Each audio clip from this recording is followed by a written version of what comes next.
el instructor, más hacia el tema del seguimiento, la supervisión, donde también da ciertas instrucciones con el fin también de verificar ciertas acciones que tienen que ver también con el conocimiento y con los avances de esa información o esa, pues digamos, de esa acción complementaria de desarrollo de aprendizaje. Y la facilitación más como guía, lo vemos más como ser parte de ser un motor, un movilizador de experiencias, de aprendizajes, donde la finalidad no es solamente el conocimiento, sino adquirir una serie, a través de ciertas experiencias, poder movilizar procesos de cambio, de reconocer pedagogías, metodologías, pero construyendo con la gente, con las personas. Entonces eso es lo que me llevó. Clase 2. Transferencia técnica de conocimiento. Gracias. Bueno, yo lo traigo como a mi vida práctica, ¿no? Yo he dictado clases de Derecho Laboral y Derecho Comercial. En las clases de Derecho Comercial yo dicto clases de títulos valores y el régimen societario. En la teoría uno dicta lo que es la teoría de títulos valores y el régimen societario, qué clase de sociedades hay, anónima, comandita simple, social limitada y todo. Y todo eso concluye al instructor, que es en últimas, que le coloco como ejemplo a los estudiantes que hagan una letra, cómo llenarla, cómo hacerla. Y en el régimen societario concluyo, porque el boom de las sociedades son la sociedad por acción simplificada, que es SAS, y concluyo explicándoles cómo se llena una sociedad por acción simplificada SAS. Entonces, traerlo a la práctica es que eso se da ¿en qué momento? En un semestre. En un semestre se da porque comienzo editando la teoría, comienzo a darle formatos y esos títulos y esa letra y esa minuta de sociedad por acción simplificada la van concluyendo en el término del semestre y eso es una nota al final. Entonces, ese momento lo traigo como a la práctica como docente. Como docente.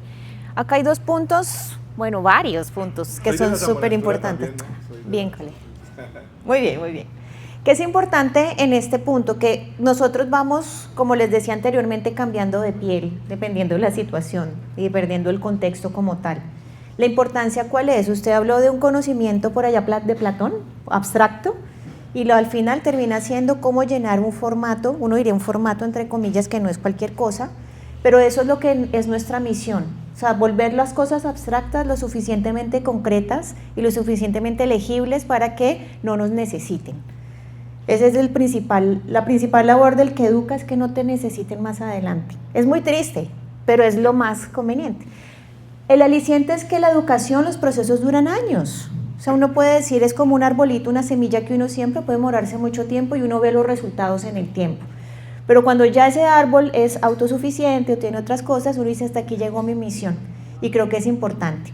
En el caso que usted pone, ellos terminan un semestre con un conocimiento, pero tendrán que conectarlo con lo que sigue, ¿sí? No puede quedar ahí, no es finito, sino que tiene que ver con una conexión directa.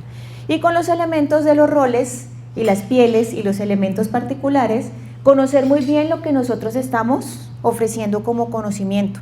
Nosotros no nos las sabemos todas y también nos toca de manera permanente estarnos actualizando sobre las cosas, bien sea los procesos, digamos, técnicos, o sea los conocimientos un poco incluso teóricos o incluso abstractos de ciertas cosas. Entonces aquí vamos a hablar un poco de la transferencia cuando tengamos este conocimiento. Sé que vas a comenzar con este tema, pero pienso que esto puede ser de interés para todos. Claro. Y es haciéndote una pregunta, para hacer una pregunta. Sí.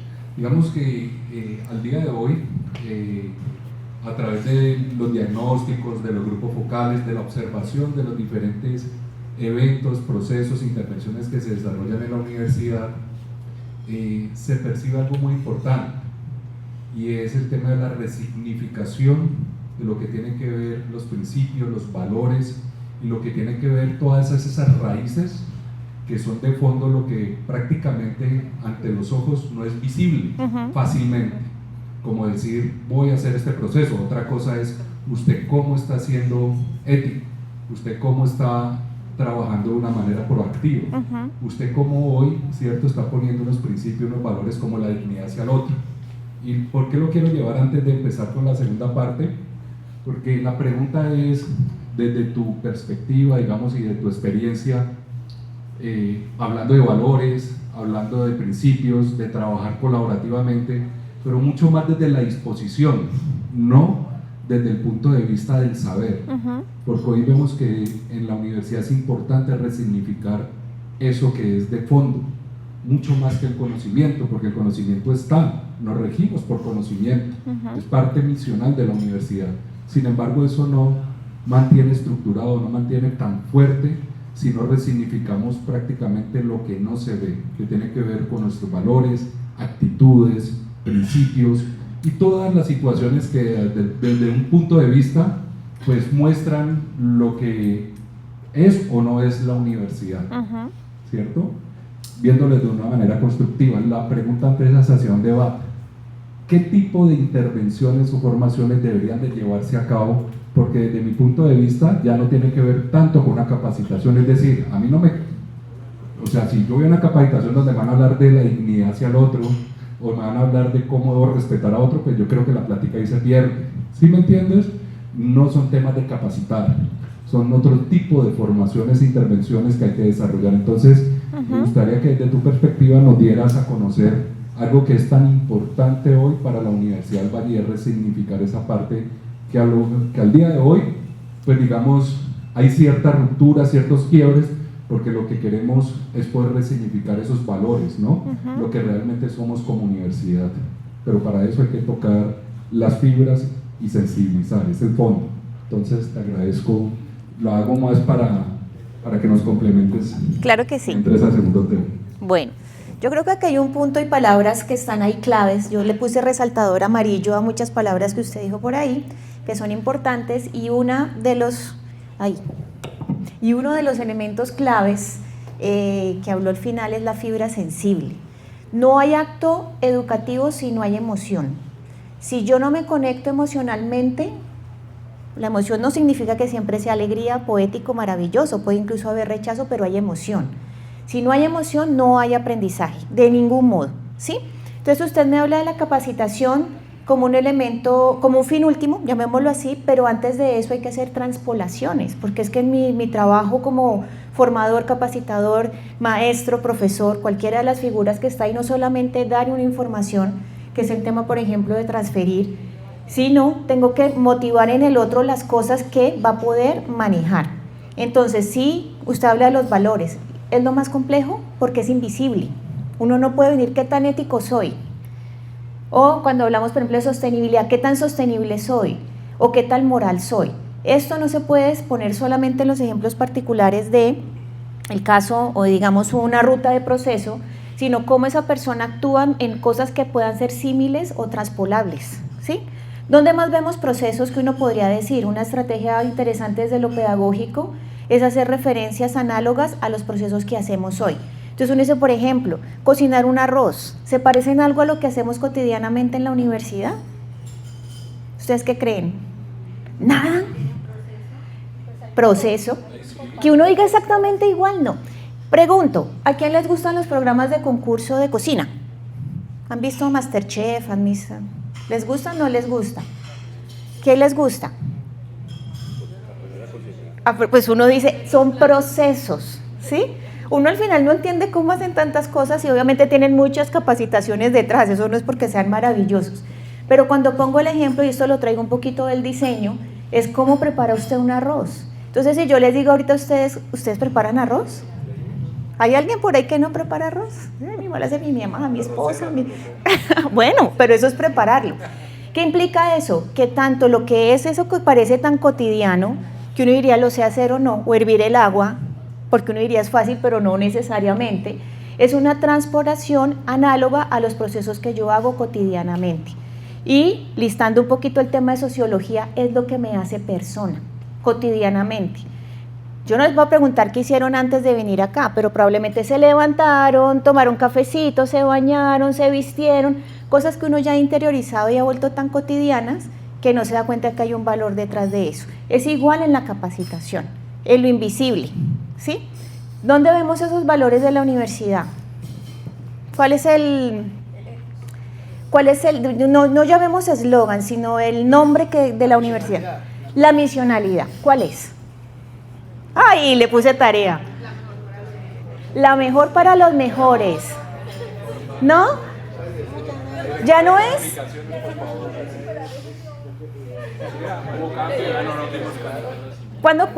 Cuéntanos. No, sí es importante saber porque esa es la conexión. Bueno, resulta que algunos de nosotros vivimos la crisis de 1998 en que la universidad tocó fondo financiero. ¿Se acuerdan los que se acuerdan?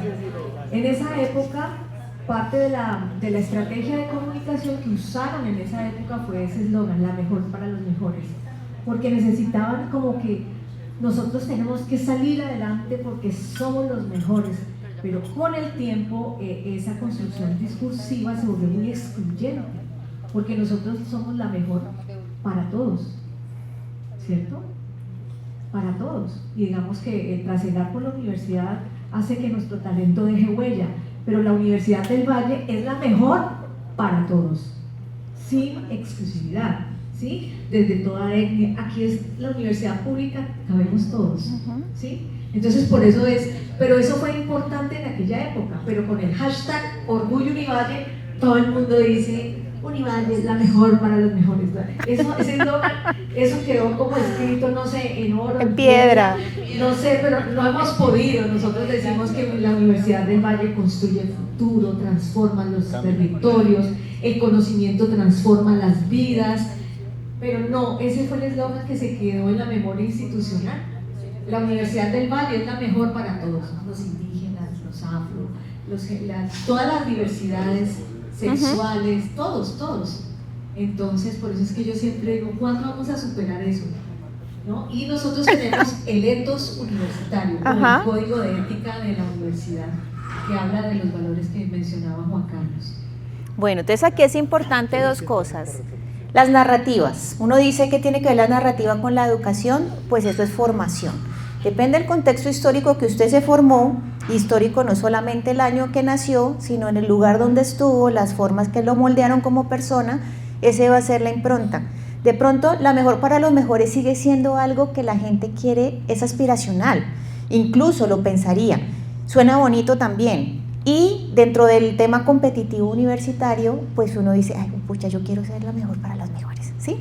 Porque mejor no implica no más lo mental, ¿sí? Puede en esa narrativa ampliar otras cosas, porque claramente la mejor cuestión que uno relaciona con la universidad es lo académico, pero ya hoy nos damos cuenta que no, que son otras competencias, otras relaciones como tal, y es importante que para yo poder capacitar, formar y demás, tenga claro desde dónde me estoy parando en la narrativa, ¿sí? Y estar de acuerdo como tal.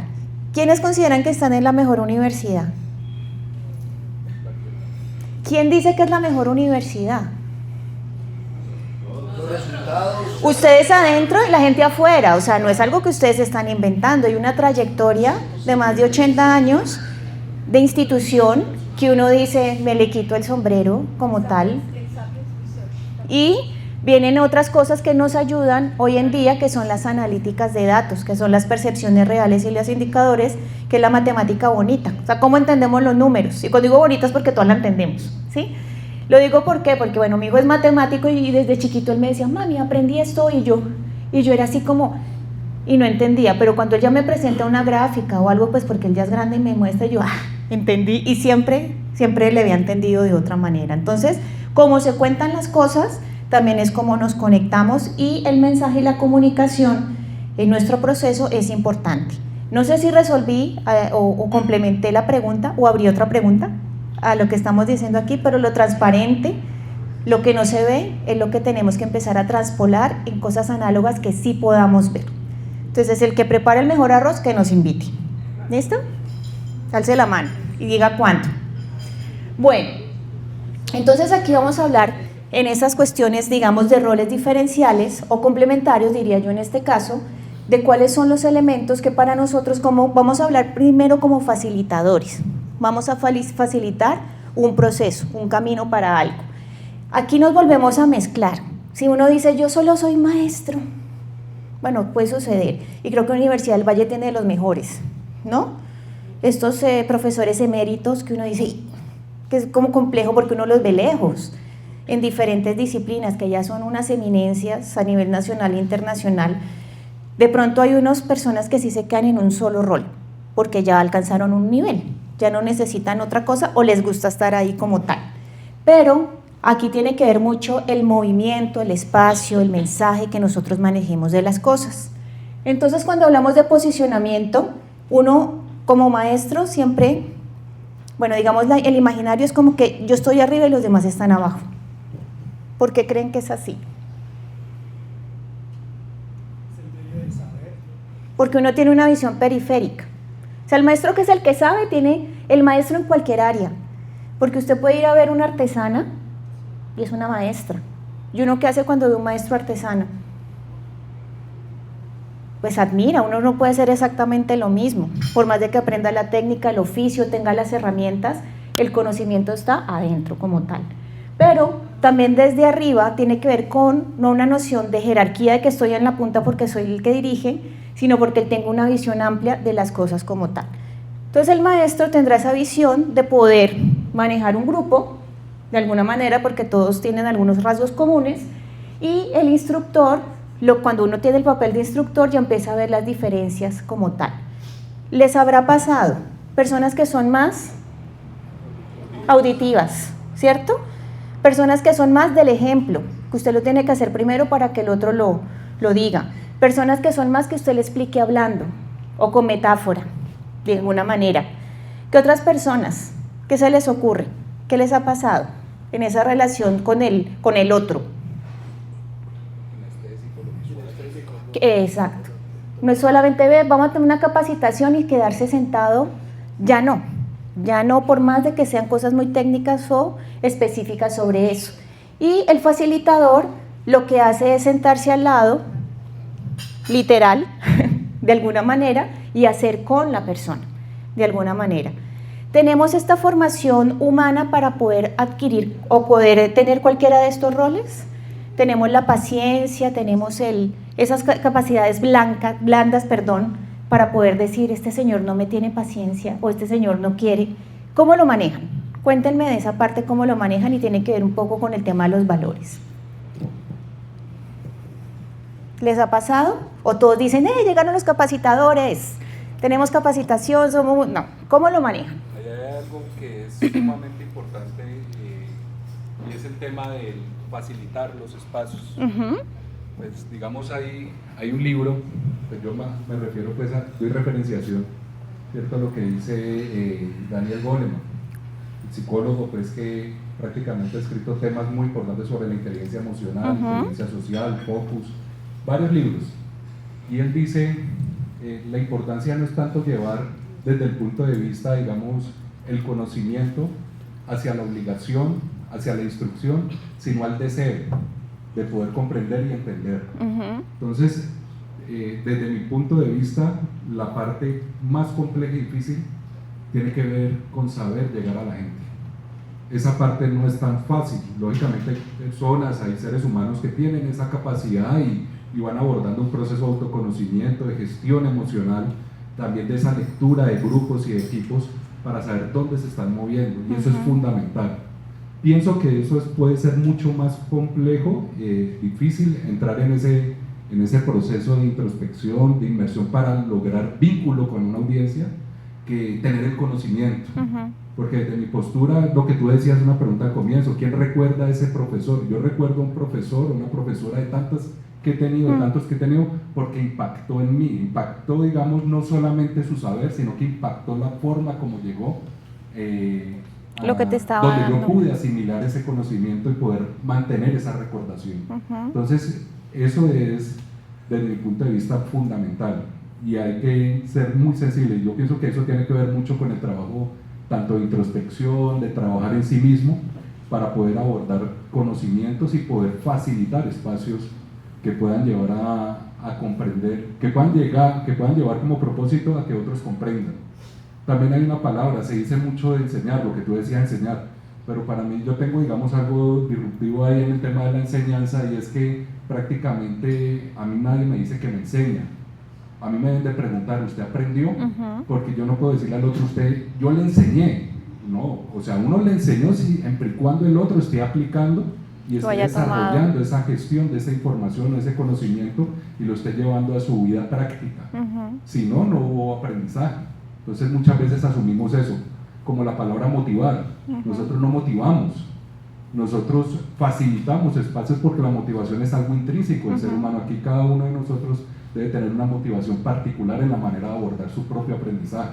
Entonces, me parece importante tenerlo presente, lo hablo desde mi punto de vista. Yo pienso que esa parte de formación de formadores, en lo que me está explicando, es muy importante porque nos lleva también a introspectar, no solamente aquí desde el conocimiento, sino saber cómo ese conocimiento y eso que yo sé, no sé, de órdenes contractuales, supervisión de contratos, de habilidades de dirección, de protocolos. Acá tenemos a la jefe de control interno que también hace parte del proceso de inducción. Entonces, ¿cómo ese conocimiento yo lo llevo para que realmente tenga un impacto en el otro? No transmitir una información, sino que realmente haya un impacto, como tú lo decías, frente al aprendizaje de ese discurso o de esos espacios donde interactuamos. Súper.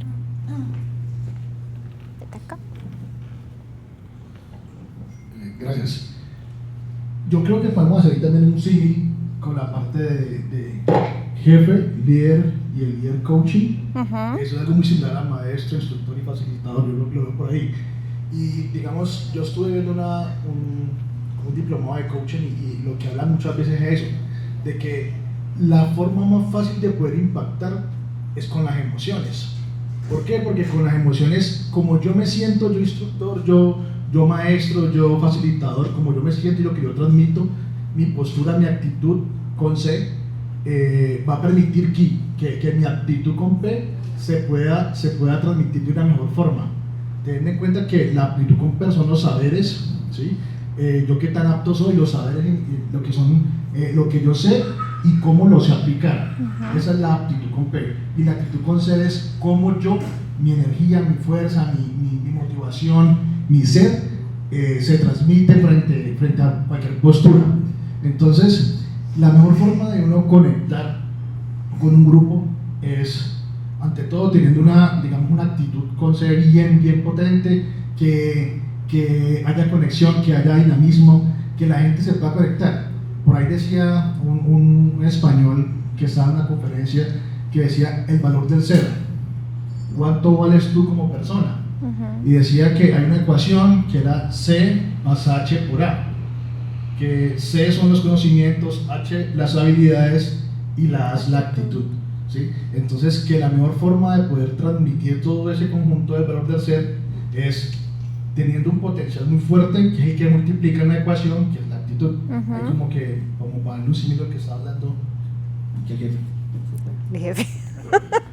Gracias. Ella está primero que yo. Ya, gracias. A ver, cuando estás hablando, todo lo que nos estás explicando, yo llegué ahorita a la segunda parte. Yo pienso, la división de contratación, nosotros aterrizamos el estatuto de contratación a toda la universidad, le decimos cómo tiene que contratar, cómo tiene que ser un supervisor. Entonces estoy pensando en, por ejemplo, lo de supervisión, y nosotros también somos los encargados de hacer los reportes a los entes de control, atenderlos, pero hay temas que son difíciles de manejar, por ejemplo con lo de la supervisión, que es lo que nos cuesta un poquito más, porque los supervisores son los profesores y empleados de la universidad, hemos dado capacitaciones sobre el tema y hemos buscado abordarlo como de diferentes aspectos, y ya ahorita tenemos que mostrarle a la ley lo que les va a pasar si no lo cumplen, porque ya vemos que pasan cosas y siguen pasando o no le prestan la atención, y eso nos genera problemas después de incumplimiento de un contrato y también ante los reportes de los entes de control. Entonces, pienso como en todos los escenarios y ahorita como toca desde el susto, desde qué les puede pasar, desde la motivación, y hay veces por más capacitaciones que damos, no logramos que muchos sean conscientes de la gran responsabilidad. La gran responsabilidad para que la universidad obtenga lo que necesita y sus recursos sean bien utilizados con los servicios que estamos recibiendo o los productos, y la otra, desde hacer las cosas bien, de que estemos bien ante los entes de control, con nuestros informes, que no nos generen como dificultades. Entonces me queda como que, ¿cómo debo estar? Porque veo el proceso. Ahorita que hablabas del proceso, yo siempre trato de explicarle a una persona es, eso que usted está haciendo, ese proceso que puede, tienes que hacer esto y esto y esto, pero eso es un insumo. Ese insumo es muy importante y va para otro proceso. Si lo haces mal, el que sigue afecta, continúa mal. Entonces, lo estoy viendo así, me parece a veces complejo como de cómo lo abordo en este momento, desde el susto, desde la motivación, desde qué técnica utilizamos, porque hemos buscado diferentes mecanismos y encontramos la misma dificultad. Yo hago una pregunta, ya te paso el micrófono. ¿Hay un perfil que un patrón, digamos un tipo de funcionario que es repetido en esto? ¿O son los profesores, son los directivos, son...?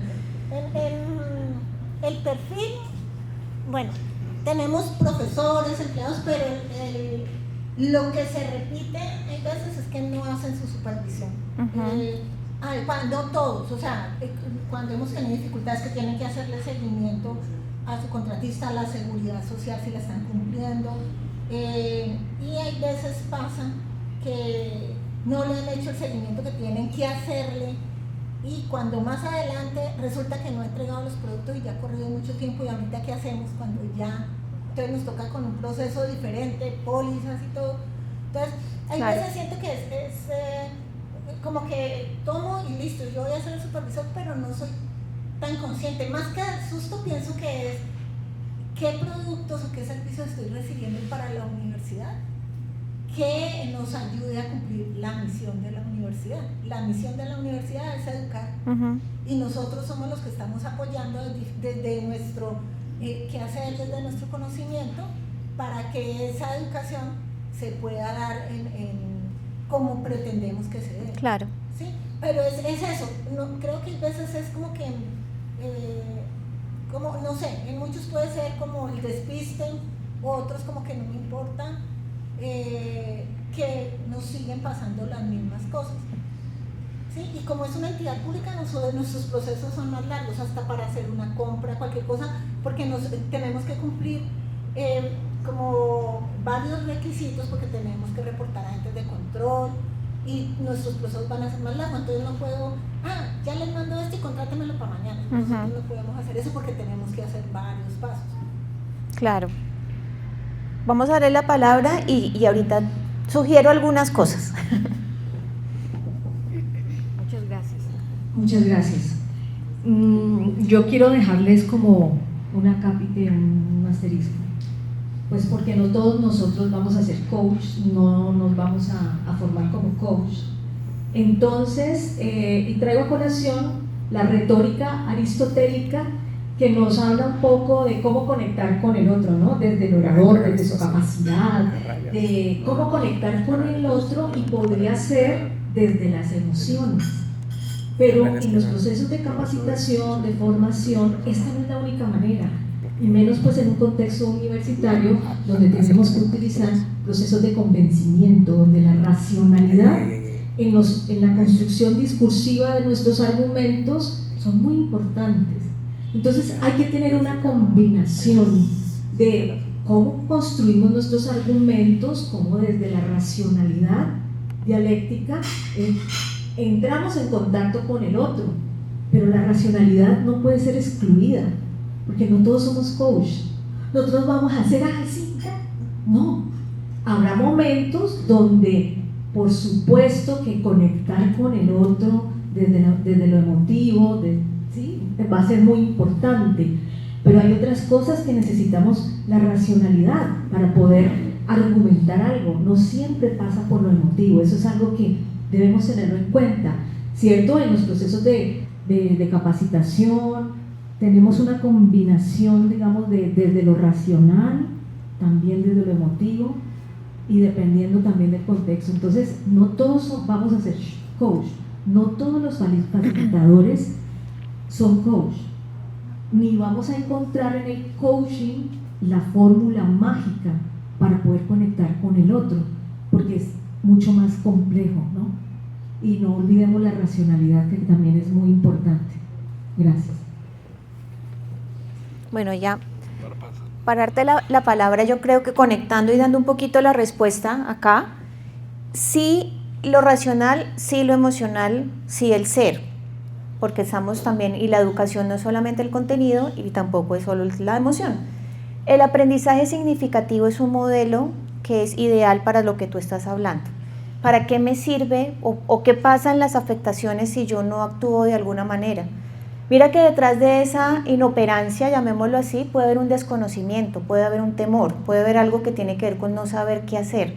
No necesariamente un tema de ego, porque pues en algunos casos se podría decir yo para qué voy a hacer eso si lo que yo me dedico es otra cosa, sino no saber qué lugar se ocupa dentro de una red. Y todos aquí hacen parte de la misma red, y si alguien está fallando de alguna manera, esa red se va a empezar a ir por ahí, de alguna manera. Entonces, ese deber de cuando te hablaba de un perfil, pueden ser personas que de alguna manera le temen a los procesos porque están resolviendo otras cosas. Dicen, ¿para qué lo voy a hacer o para qué lo voy a resolver de alguna manera? Pero ese hueco que se va generando unas discrepancias en el proceso y unos vacíos que más tarde, cuando nos llama la norma, que es lo que finalmente ustedes están manejando, un tema de gestión de calidad, de elementos que tienen que ver con cumplimiento, con indicadores, pues van a tener esos baches. ¿Sí? Entonces pensaría yo, obviamente es mucho más complejo porque la respuesta no puede ser tan sencilla, pero ver de qué manera la gente sabe que su aporte en lo que hace, puede que sea un gran profesor que investiga y hace productos, pero también es importante que opine o que haga el seguimiento a las cosas que tiene que hacer. Es hacer como esas complementariedades de roles, porque todos hacen la universidad. Si alguien deja de hacer su labor, algo pasó. Si un profesor que dejó de educar, pues entonces ¿qué está haciendo? Una persona que está en contratación y no está haciendo el proceso, ¿qué está haciendo? La persona que está haciendo el aseo, la persona que todos tienen un aporte, todos. Aquí es igualitario en el sentido de que todos están aportando y ya luego en diferentes lugares pues empiezan a ver las diferentes formas. Este sería mi consejo. Bueno, en términos generales, o sea, desde mi papel que he tenido en la educación y en el sistema educativo, pues, o sea, también hay que entender que, como decía la jefa, o sea, el coaching no es el único camino, o sea, hay muchos caminos y conectar desde la emoción tampoco radica en ser un constante motivador y que salgo y el ánimo, porque es que el ánimo no es solamente el ánimo arriba.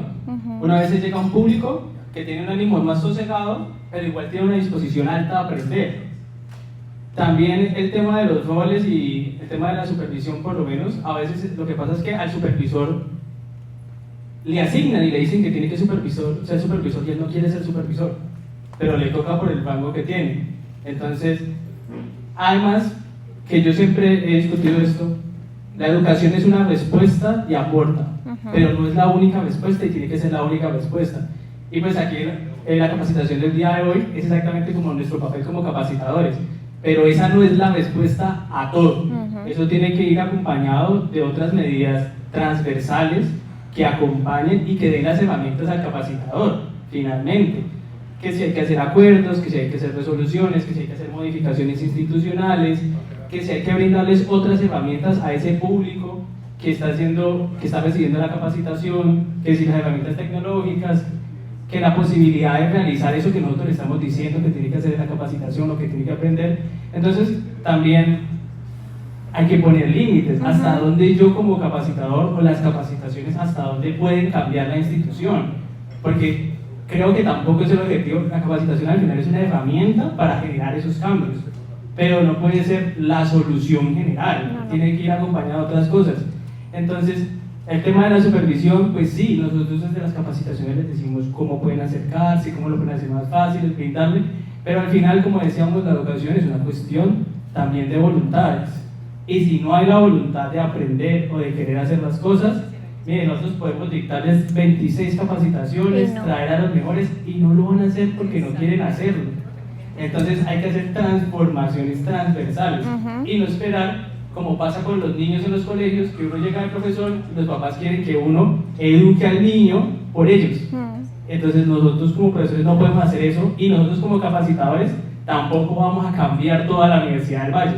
Nosotros somos una pieza que ayuda a la transformación, pero si no hay medidas de arriba y de abajo, porque es un ejercicio de voluntad, pues no va a pasar nada. Entonces también así como hay que cargar de significación la capacitación, también hay que bajarle responsabilidades, porque no queremos... Y expectativas. Porque si no, después nos vamos a estrellar y vamos a decir, hicimos 200 capacitaciones en el año y todo sigue igual. Bueno, pues ¿qué estabas esperando que pasara al final del año con tus capacitaciones? Bueno, yo creo que aquí es importante en esto, y es la flexibilidad que hablábamos arriba, en el inicio de lo disruptivo, es que hubo un tema con el coach que generó escozor, bacano, porque esa es la opinión, ¿no? Es la formación, pero creo que en este momento en el que estamos nosotros tenemos la posibilidad de coger lo mejor de las cosas, ¿sí? Lo mejor para los mejores, como dicen. El coach es una estrategia de formación, el influencer también es una estrategia de formación, el maestro honoris causa también lo tiene, la maestra de escuela, la maestra artesana, son estrategias, y creo que en esto, lo que comentaba el compañero, dice la voluntad, cómo nosotros podemos ir, más que moldeando, porque moldear es meter en un molde, modelando de alguna manera porque es particular, esas voluntades como tal. Si nos vamos solo a lo racional, ¿qué pasa?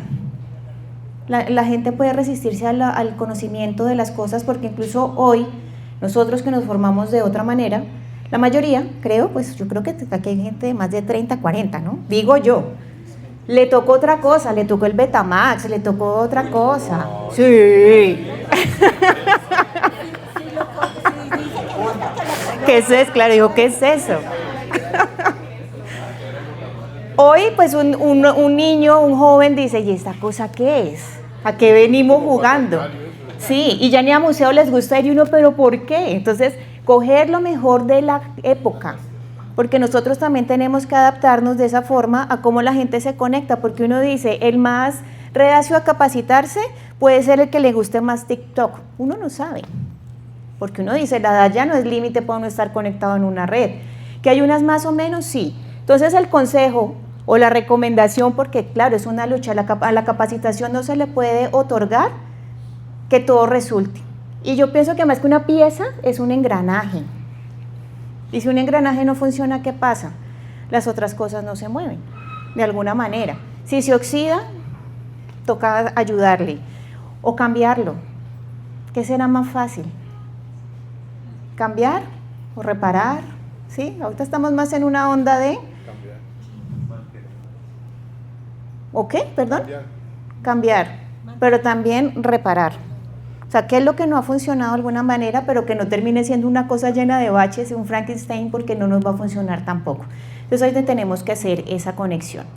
El tiempo creo que se nos va acabando, pero no sé cómo estamos de tiempo. ¿Bien? Bueno, listo. Entonces, bueno, hablamos de constructivista en el sentido que hay muchas teorías, muchas teorías, pero digamos la que tenemos más, y sobre todo los modelos que no son necesariamente en el aula, tienen que ver con lo constructivista. ¿Qué significa eso? Por eso la analogía con lo arquitectónico, que uno tiene un cimiento y de eso en que empieza a poner cositas, ¿cierto?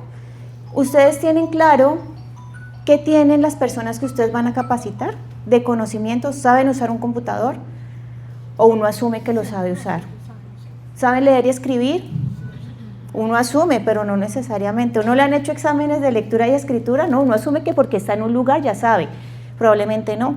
Y uno se da cuenta en el transcurso de las cosas, en los procesos de formación, que hay vacíos que nunca se atendieron.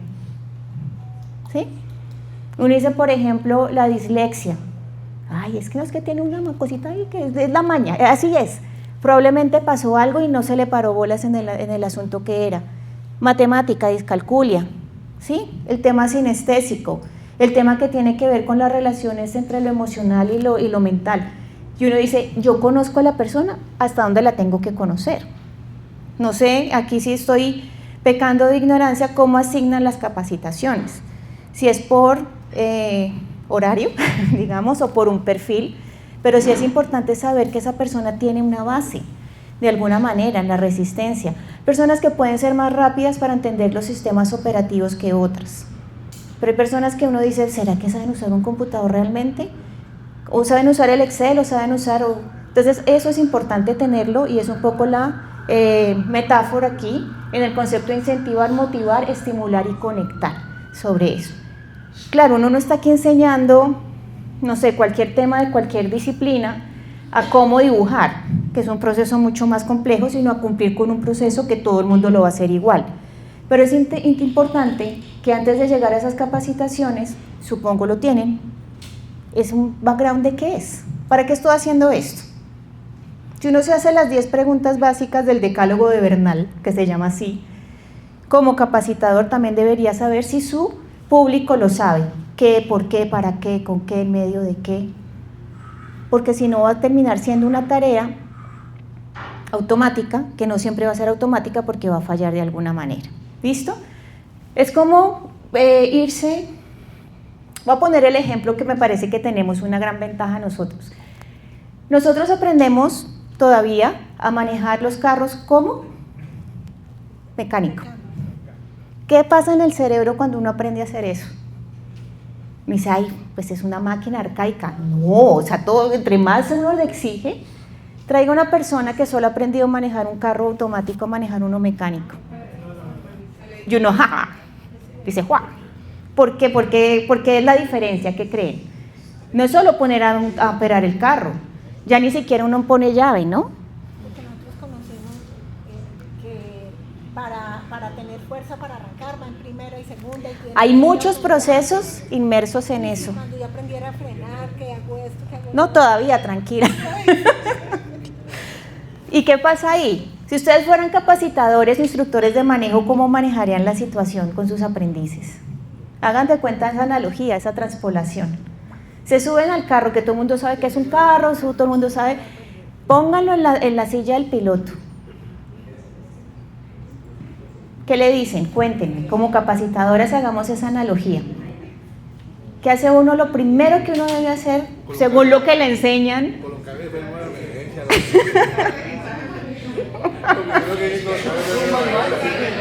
Y todos pasamos por ahí, los que manejamos tenemos esa lógica que nos sentaron. ¿Y qué le toca? Mirar para el frente para empezar. Bueno, tener unas competencias. Si no ve, tener las gafas, si tiene un tema de audición, por lo menos tenerlo claro. Ahora sí opere la máquina. Somos operadores de máquinas todo el tiempo. Señora. Yo creo que, o sea, cuando uno se encuentra con ese tipo de circunstancias o ese tipo de retos, lo digo yo en mi conocimiento, es literal hacer un túnel. Ajá. ¿Sí? Entonces, no tratar a la persona como un niño chiquito de preescolar, pero sí decir, ok, siéntate, acomódate, mira que tus, no sé, los espejos, el retrovisor y demás estén a tu altura, porque pues todo eso varía. Y toca como desde la parte, desde el otro, ¿sí? Mira, ¿tú cómo estás? ¿Cómo te sientes? ¿Estoy nervioso? ¿Estoy choqueado? Porque eso también puede pasar. Y cuando uno ya entra en ese tema de la empatía, uno empieza a sobrellevar la situación de mejor manera. Exacto, claro. Entonces, miren que el tema del contexto es súper importante. Si yo estoy sentada en un carro y me toca arrancar y me toca tener el control, y soy yo la que mete la primera, la segunda, la tercera, la cuarta, si no meto bien el clutch, pues ni arranco, por más de que sepa la parte mecánica. ¿Ese mismo conocimiento me sirve para pilotear un avión? Eso solo sucede en las películas gringas, ¿no? Un piloto, entonces aparece alguien que es experto en todo. MacGyver, ¿se acuerdan de MacGyver? Ah, ya les detecto la edad, muchas gracias. ¿Quién es ese? Entonces esto viene en que todo el tiempo hay aprendizaje de las cosas y ustedes como capacitadores luego ahorita salgan y digan ¿quién está enseñando qué en dónde?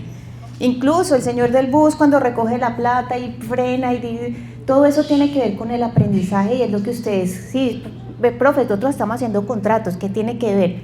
El reto es cómo conectamos lo cotidiano que aprende la gente con las cosas que tenemos que hacer ahí.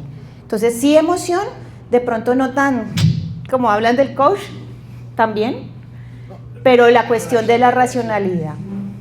Aclaración del disruptivo.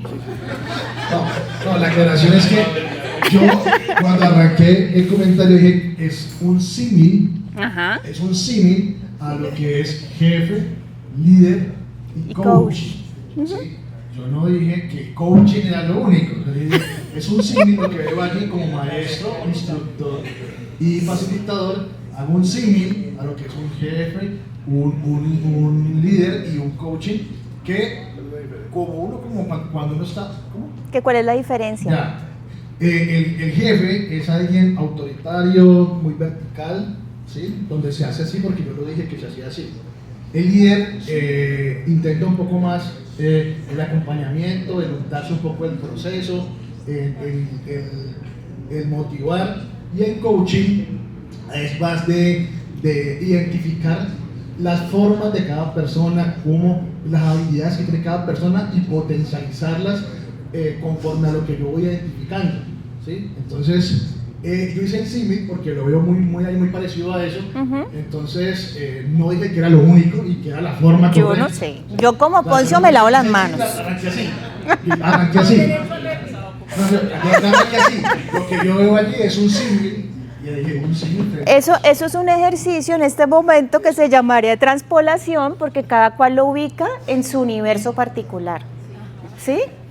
Y al amigo le gusta el coaching y está bien. Muy bien, sí. Súper. Debo aclarar que yo no tengo nada en contra del coaching.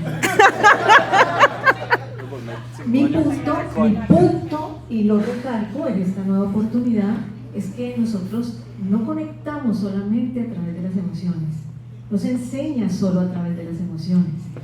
También están los procesos de argumentación desde la racionalidad. Yo puedo dar, digamos, el concepto de lo que es coaching porque yo me informé. ¿Sí? Certificante la Porque ICF. es que como sujetos discursivos, ¿sí?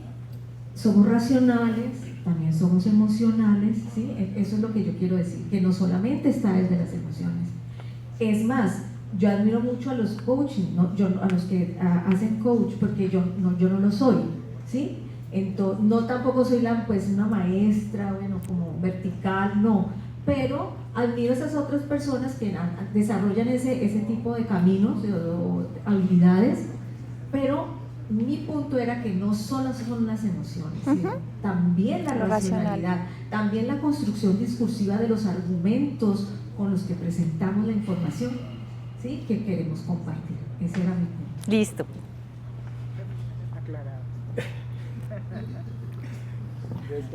Bueno, yo quiero dar una apreciación sobre lo que es el coaching. Yo estoy certificado ante la ICF como coach.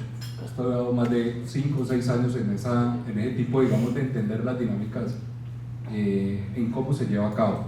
Es importante porque a lo mejor hay una mala interpretación de lo que puede significar a nivel de formación. El coaching traduce entrenamiento. El coach es el entrenador. ¿A dónde voy con el tema? Sí es muy importante entender, y tú lo has dicho, es saber en qué contexto se mueve uno, prácticamente, y cuál es el objetivo y el propósito que puedo tener con una población determinada, ¿cierto? ¿Qué es lo que pretendo yo lograr con ese proceso de aprendizaje, desarrollo de una población concreta? En el coach, la interpretación, inclusive hasta por medios de comunicación, lo han llevado a entender como un tema de que hay que agarrarse las manos, que es muy emocional, que tenemos que cerrar los ojos, y no es así. Hay diferentes estilos de coaching. El coaching puede estar centrado, digamos, en un proceso organizacional o en un proceso de formación para líderes, ejemplo, o para directivos. Y es tener herramientas prácticas desde el punto de vista, digamos, como coach, que puede ser, digamos, desde un punto de vista genuino y muy particular en lo que tiene que ver lo estricto y lo estructurado que debe ser esa formación, de cómo puede llevar uno al otro, ojo, y esto es importante decirlo, buscando el empoderamiento. Es más, el coach realmente aporta cuando desaparece o se va soltando del proceso con el otro. En ningún momento, y lo digo por la formación que he tenido, pues particularmente, nada tiene que ver en que yo tengo que enseñarle, en que yo tengo que llevarle un discurso, en que yo tengo que decirle qué es lo que sé para que él lo aplique. esos ya son otro tipo, digamos, de roles, como puede ser el asesor, como puede ser el consultor, como puede ser diferentes tipos de roles que existen. Lo digo porque desde el punto de vista, puede que funcione o no funcione, vuelvo y digo, es una herramienta más. Inclusive a veces se discrepa mucho en lo que es el coaching con lo que tiene que ver con el psicólogo, y al no entender, digamos, esos límites, ¿cierto?, se puede malinterpretar. Lo que digo es que, digamos, desde la practicidad y de lo entender en términos a nivel organizacional, es como brindar herramientas para que prácticamente se faciliten como este tipo de espacios donde yo no soy el que digo qué es lo que debe conseguir el otro, sino que el otro lo descubre por sí mismo. Entonces eso es importante comentarlo, porque todo eso tiene una estructura. Entonces a veces el poder está trillado, lógicamente, a nivel de que es una moda, de que hay muchas cosas, pero prácticamente hay que entender, vuelvo y digo, desde el fondo, el rol que puede ser determinado, digamos, independiente a cada rol o a cada experticia o al nivel de conocimiento que podamos tener aquí para aportar. Eso lo quería comentar con el fin de que podamos tener una claridad sobre lo que son los conceptos y lo que se pretende.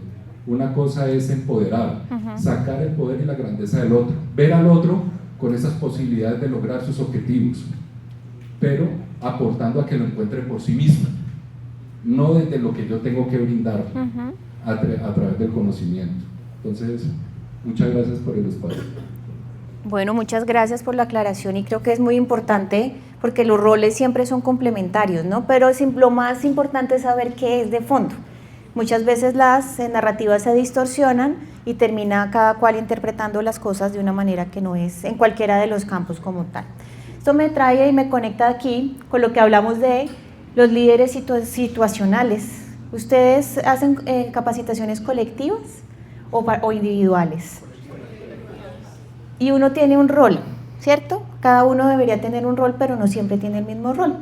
Es como tomar la decisión, el que tenga que tomar la decisión en ese momento.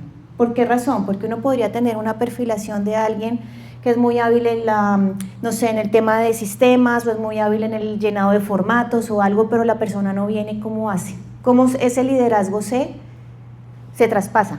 ¿Ustedes qué se les ocurre? Ustedes tienen una capacitación en grupo y no viene la persona que lidera. ¿Cómo van a reaccionar a esa capacitación? Cuéntenme. No vino la estrella del equipo, no vino James a meter... bueno, no, James ya no mete goles, es Lucho. Perdón. James, te quiero. Bueno, pero ahí está el ejemplo. ¿Se acuerdan en el 2014 que Falcao se lesionó? ¿Y qué pasó? Todo el mundo dijo, no puede ser, y salió James Q. Aquí estoy, y nos duró ¿cuánto tiempo James hasta que llegó otro? Esos son líderes situacionales. Hace que las cosas se muevan, porque si siempre estamos pensando que son las cosas exactamente igual, las mismas personas o los mismos roles, las cosas no van a cambiar. Probablemente necesitamos un cambio de rol o cambio de líder en ese tema de situación. ¿Qué tipos de líderes somos? Entonces podemos ir hablando, estamos hablando de capacitación, ¿no? Democrático, transformacional, el delegador, el transaccional. ¿Dónde se ubican en esta definición que ya la tienen ahí? ¿Usted hace consenso cuando va a tener alguna capacitación? Por ejemplo, usted que me habló de ese tema grave, ¿cómo se maneja usted? ¿O cómo le ha tocado llegar a ser? Probablemente usted empezó siendo muy democrática. Probablemente. Pero al final termina siendo, ¿qué pasa? Creo que no termina diciendo, o sea, no, las cosas hay que hacerlas así. Exacto. ¿Cómo evitar llegar de un lugar a otro, esos polos tan extremos y tan, ¿sí?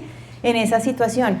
Pero esto hace parte de la naturaleza humana, del comportamiento humano. Eso no va a cambiar por más de que uno diga, vamos a hacerlo, como decía el compañero, vamos a hacerlo todos bien. Y hay cosas que son de la naturaleza, por alguna razón, motivo o circunstancia que desconocemos, y nos toca estar tomando esos diferentes puntos o posiciones como tal. Si un día usted jugando fútbol, si juega fútbol, lo cambian de posición, ¿qué pasa? pues se para y juega de alguna manera, pero no es donde va a brillar. ¿O qué piensa el atleta? Lo han puesto de portero y no ha funcionado. No, definitivamente no. O descubre un lugar específico. Entonces esto queda para la reflexión, porque ya el tiempo se nos está agotando. También aquí tenemos un perfil disruptivo, tenemos un ejemplo. No, mentiras. Pero es el que se va o se sale de lo que podría ser algo previsible. Y esos son los que más llaman la atención y donde tenemos más obligación. No lo hago. Perdón. Listo. ¿Disruptivo qué es en la definición? ¿Qué es una persona disruptiva? Eso, que se incomoda. Y creo que es lo más valioso que podemos tener. Alguien que es pasivo, que dice todo bien, o que todo es perfecto, o que no pasa, pues dice uno, aquí está fallando algo. Que todos sean disruptivos, ya el problema es otro, ¿sí? Si todos están como en otra situación, pero si hay alguien que es el que va jalonando, ¿sí? De alguna manera. Pero en las acciones directas, ¿cómo manejamos esa disrupción? Cuando alguien dice, yo no voy a llenar ese formato, o no me explicó bien, o un ejemplo que me pusieron ahorita en un encuentro muy bonito, se usó una palabra que no era, o que ustedes de pronto dijeron algo que no se entendió como debía ser. ¿Cómo manejan esa situación? Y que la persona de una vez toma una posición de resistencia. Eso es ser disruptivo. Cuando yo me resisto es que ya estoy siendo disruptivo. Cuéntenme cómo lo solucionan o lo han solucionado. Cuando alguien dice no lo quiero hacer y está al lado, ¿qué dicen? Voy a llamar a mi superior, cuéntenme, ¿cuál es desde todo este formato, digamos que estamos hablando porque tenemos una identidad? ¿Por qué? ¿Y qué pasa? No lo quiero hacer, ¿por qué no lo quieres hacer? Le preguntas por qué, ¿y hay respuesta? Pero no, cuéntenos un caso de la vida real. Normalmente sí, ahí explican el por qué no lo quiero hacer. ¿Y la respuesta? Bueno, digamos que lo voy a comentar desde un punto de vista, pues lógicamente aquí no se toca el nombre ni nada más, pero por ser miembro invitado del Comité de Convivencia, digamos, y posformación, pues el aporte o la generación de valor pues, digamos, desempeñar un rol de reconocer las situaciones para ver desde un punto de vista, digamos, de cercanía o de aporte, buscar esos posibles acuerdos. Y normalmente esos posibles acuerdos que suceden en las situaciones que tienen que ver con convivencia están muy asociados a problemas que tienen que ver con la positividad, la disposición, ¿cierto? Las ganas de hacer las cosas. Por lo general tienen que ver con esos temas en algún momento, no solamente eso. Entonces, nosotros estamos utilizando una estrategia anticipada antes de llegar a esos acuerdos entre parte y parte, facilitando un espacio para que entiendan la importancia de lo que hoy se quiere en la universidad, es decir, cuál es el propósito en sí, y entender que muchas veces de las situaciones no van hacia la persona, primero hacerle entender eso, sino hacia el desempeño, hacia situaciones específicas que debemos cumplir, llamémoslo desde el punto de vista, es nuestro llamado a hacer, pero desde el punto, digamos, teniendo en cuenta, digamos, ese punto de cumplir con unas funciones y unos objetivos misionales, sea de área, dependencia, seccional o de lo que sea. Entonces, buscar esos espacios de mediación uno a uno, ¿no? Estoy hablando, no, digamos, si el problema fue entre jefe y colaborador, no es juntarlos de una. Con uno se habla y después se saca otro espacio con otro, sin decirles tampoco qué es lo que deben de ser. Esto lógicamente se apoya también a través de un equipo, y eso es lo importante también condensar o comentarlo desde la universidad. Trabajamos colaborativamente con el equipo de psicólogos de salud ocupacional, nos articulamos diferentes, ciertos, digamos, experticias con el fin de construir, de buscar una solución a la situación y que no vaya a situaciones mucho más complejas. Entonces, en esos espacios, primero, se le brindan ciertas herramientas. Primero, si están dispuestos a recibirlas, no es obligatoriedad, o sea, no hay una obligatoriedad, porque muchas veces cuando se presenta un conflicto, una situación, lo hablo particularmente en los espacios que he estado, no tiene que ver, digamos, con situaciones de, diríamos, tanto a nivel personal o situaciones que esté viviendo, pero es importante entender desde dónde la persona está llegando a ese quiebre, a esa situación por la cual se genera el conflicto. Entonces, uno de los aspectos más importantes que hay que generar aquí es, y lo utilizamos como herramienta, la pregunta. Muchas veces cuando llevamos la acción de decirles que usted debe hacer esto, está generando una acción impositiva en el otro, cuando no está generando un nivel de escucha, donde usted no está entendiendo y no está generando empatía en relación al otro. Entonces lo primero que hacemos es eso. Y desde ahí empezar a buscar, digamos, ese tipo de solución. Puede ser que funcione y no, porque sabemos que no todos los estilos de personalidad y todos los comportamientos son los mismos. Me refiero a que hay personas que simplemente con una conversación, tomando un café en un sitio neutral, ¿cierto? Un poco para idearse y contemplar el tema, dicen, esto me aporta mucho, voy a buscar, ¿cierto? Acercarme al otro, o a hablar con mi jefe, a hablar sobre esta situación o lo que está sucediendo. Pero no siempre pasa. No siempre. Hay gente que se cierra y que no, pero sin embargo es ver el vaso medio lleno. Siempre sembrar y generar esa semilla ahí, digamos, de proactividad para que la persona sea simplemente consciente y seamos conscientes de lo que queremos hoy en la universidad. Entonces, ese tipo de invitación la hacemos. No hay varita mágica, por eso yo decía, no hay persona que motive al otro, es algo intrínseco del ser humano, y solamente si esa persona se dispone a generar un proceso de cambio, las cosas van a suceder, pero no puede haber obligatoriedad, en el sentido de que se haga lo que uno quiere. Entonces, es buscar ese espacio.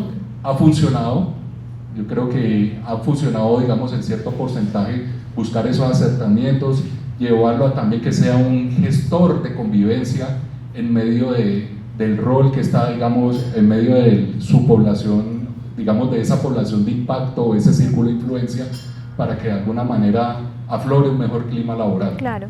Y eso es genuino. Entonces, lo comento como parte de una acción, no es la varita mágica, vuelvo y le digo, o sea, no depende de quien quiere que esa persona cambie, eso va a requerir de muchos insumos más.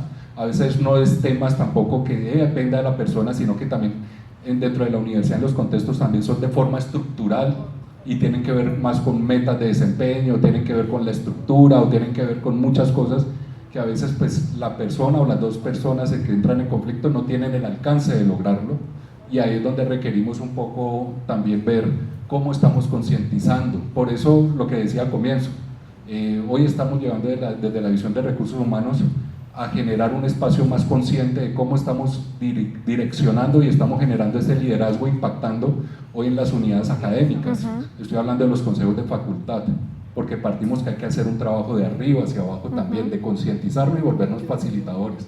Eso no depende solamente de unos pares, de unos coordinadores, de unos jefes, sino que debemos de tener conciencia si lo que queremos es resignificar la cultura. Entonces, no sé si respondo a la pregunta que tú haces, pero puede ser algo que aporte. Claro, aquí, claro, sigue. Hablando jurídicamente, en el derecho existe la conciliación, ¿sí? Que llaman mecanismos alternativos de solución de conflicto. Allí hemos utilizado el gana-gana. Yo me desprendo de algo, usted se desprende de algo y negociemos. Ese es el más utilizado en la solución de conflictos. Yo pensaría que, partiendo de la premisa de lo que dice él y en el derecho es también los jefes y los trabajadores, bueno, cómo nos desprendemos también de algo, los trabajadores de algo, y vamos a hacer que esto sea un equipo de trabajo y que todos trabajemos de la mejor manera posible. Claro. Entonces, en todo caso, en toda parte, existe la conciliación y puede darse también en términos laborales. De acuerdo, yo creo que con esto se baja el número de emergencias, ¿sí? Digamos, cuando uno ya tiene de manera progresiva una política que de manera permanente la gente la va conociendo, va estando ahí, suceden cosas, siempre va a haber anomalías, no podemos decir que las cosas nunca van a ser totalmente, llamémoslo, normales, pero lo importante es que ese número de emergencias, cuando hablamos de eso, es cómo reacciona a lo inmediato, de esa manera, cómo la persona se resiste, cómo dentro de toda esta lógica del valor de la negociación, del gana-gana, de la convivencia, podemos hacer manejo de eso para que la tarea que es la más puntual, o el elemento que es mucho más concreto se pueda cumplir. Porque ya tenemos el ejemplo que si no cumplimos lo concreto, lo demás se va a empezar a desordenar. Entonces ahí es importante. ¿Listo? Entonces vamos cerrando este segundo momento. Aquí tenemos, vea, se anticipó. La mediación de los conflictos. Entonces, cuando uno se desprende de algo, también, cuando uno le pide al otro, uno también tiene que desprenderse de algo. ¿Sí? No es como volverlo a mi imagen y semejanza, que eso es muy, la educación en general es eso, es como, él tiene que ser como yo. En el tema teórico, sobre todo, los maestros como educar pequeños yos, y es lo que uno falla, porque es que cada persona es particular, cada persona tiene una relación diferente con el mundo y consigo mismo. Por eso es que si yo me desprendo de algo, es porque también estoy desprendiendo que el otro para ganar nuevas cosas, para tener unos nuevos acuerdos, para avanzar, para tener este desarrollo. Entonces creo que es importante sobre eso y tener sobre todo pues estas competencias blandas que sí o sí el capacitador, el maestro, el profesor las debe tener y las debe desarrollar independientemente pues del lugar, el tipo de aula en la que esté. Bueno, yo creo que es importante, ya vamos terminando esta parte, los niveles, que son como en la arquitectura, como les mostraba el tema de la analogía, cuáles son esos niveles en los que nosotros como herramientas también podemos llegar a tener. Ustedes en el tema de la capacitación están teniendo instrumentos muy puntuales, ¿cierto? Supongo, software puntuales o... ¿Quién me explica un poquito? Hay un sistema, una plataforma...